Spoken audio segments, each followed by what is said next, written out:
असं होतं तुमच्यासोबत, की तुम्ही कुठलं तरी आर्ग्युमेंट झालं, फाईट झाली मोठी तुमच्या पार्टनरसोबत.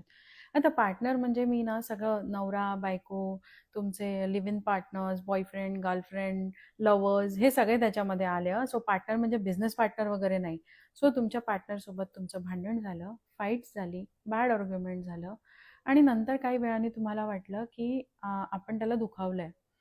आणि दुखावल्यामुळे आपण काय करतोय त्याला सॉरी म्हणतोय. दुसऱ्या दिवशी आपण त्याला सांगतोय, की I am really sorry to hurt you. माझं ते इंटेन्शन नव्हतं. Still I did. So I am really very sorry and I love you. आणि त्यानंतर जसं तुम्ही हे म्हणता, त्यानंतर तो जो पार्टनर आहे, तो समजायला लागतो, की जी फाईट झाली त्याला पूर्णतः तुम्हीच जबाबदार होतात.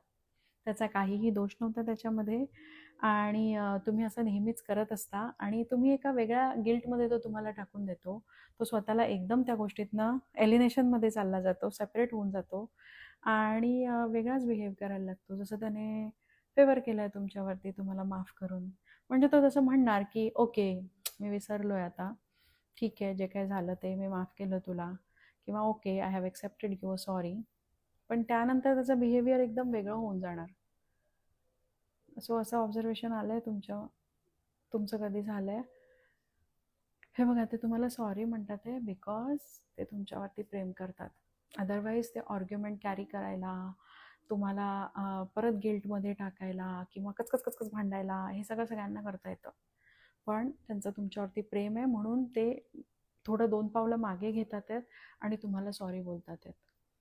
सो त्यावेळी तुम्ही परफेक्ट आहात आणि तेच फक्त सिनर आहेत असं नाही आहे. सो माफ करताय तर होलहार्टेडली माफ करा आणि खूपदा माफी जी आहे ती कदाचित फक्त प्रेमामुळे मागितल्या जाते. मे बी तीच बरोबर होती किंवा तोच त्यावेळी बरोबर पण असू शकतो. हे पण विचार करून बघा. ह्युमन इमोशन्स आहेत. समजा त्यांना. समजून घ्या थोडं. Bye bye.